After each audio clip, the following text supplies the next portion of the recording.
today's video, we'll go over all the tips and tricks for installing an over-the-range microwave. Let me start by saying that this was only our second time, and despite following all of the installation instructions, we encountered a major problem. But don't worry. If you stick around till the end, you'll learn everything you need to know and what to look for to avoid this problem in your project. If you missed the previous videos, please see the playlist in the description below. We started by measuring the microwave opening and using a level to mark the center. This is a great way to stay on track when drawing long vertical lines on the wall. Next, we used the laser level to locate our studs and mark them on the wall. In our case, the wall was not painted, so finding the studs by the location of sheetrock screws was simple, but you will almost certainly need to use a stud finder in your project. Max tip.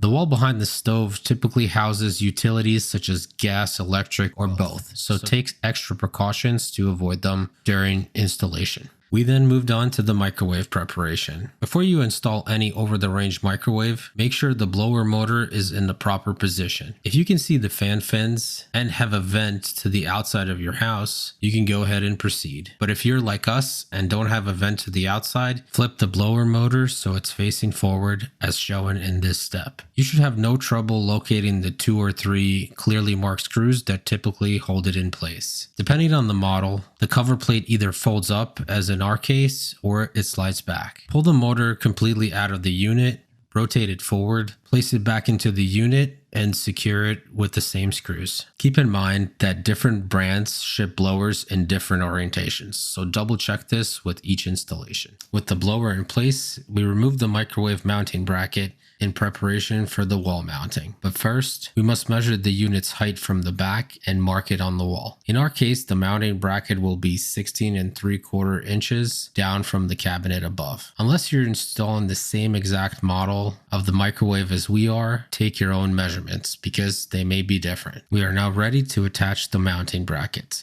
Center it on the wall, referencing the center line we marked earlier. Place a level on top and mark several holes on each side that correspond to the wall studs. Instead of just eyeballing the center of the circles, I trace them so I can use them for alignment when I'm ready to drive the screws in. Speaking of the screws, we're using 4 Spax number 8 2.5-inch screws rated at 80 pounds each, which should be enough to hold up the microwave and its contents for the foreseeable future. Don't forget to include a washer to keep the head of the screw from slipping through the oversized holes. After you've installed the mount, you'll need to mark out the cord and bolt holes on the bottom of the cabinet. If you don't already have a laser level, I strongly advise you to get one. In this case, we are using it to help us align the template for the cabinet hole positions by transferring our center line from the wall to the cabinet. Tape the template to the front of the cabinet, lining up the template's edges with the cabinet as well as the laser level center line. Then tape the other end of the template to the back of the cabinet. Use a sharp pencil to tear through the template and make a mark on the cabinet where the holes need to be drilled.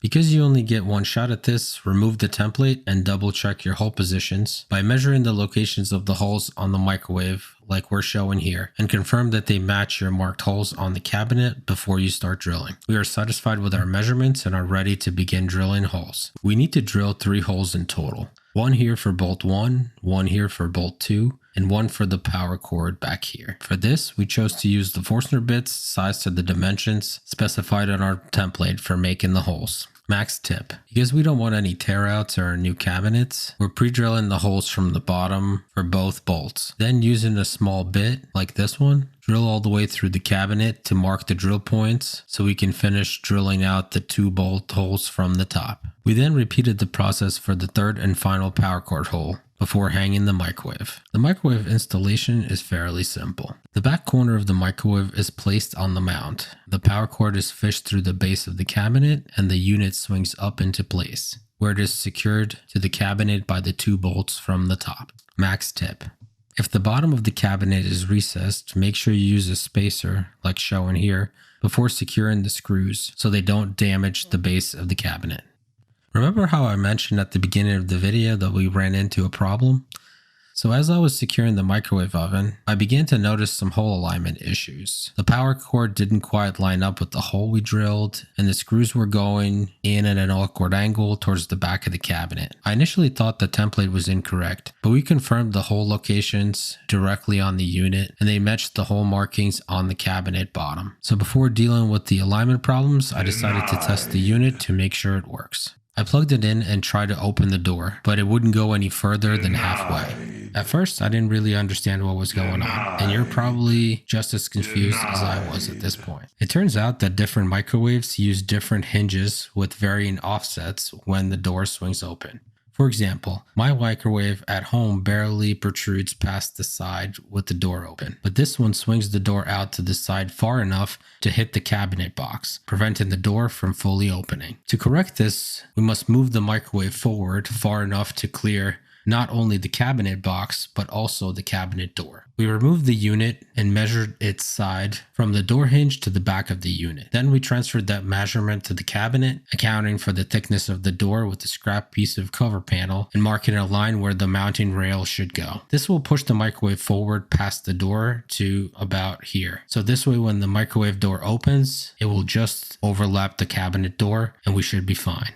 Let's get to work. I drew a line under the mounting bracket to mark where the spacer should go so we can easily align its position when it's time to install it. We chose to make the top and bottom spacers out of offcuts from the 2x2 oak supports we used for the build of the dishwasher enclosure. Then two 2.5-inch screws were used to secure the top spacer to the marked studs. The bottom spacer was then added and secured with the same 2 screws.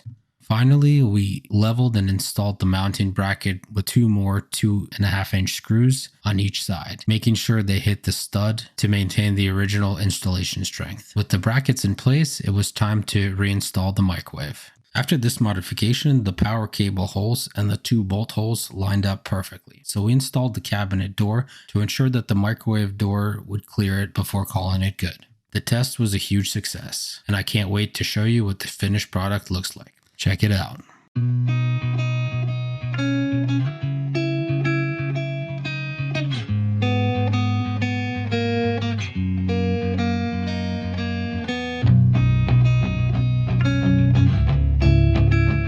Thank you so much for sticking around to the end. Please leave your feedback or questions in the comments below. Like, subscribe, hit the bell to be there for the next one. Take care of yourself, your family, and have a great day.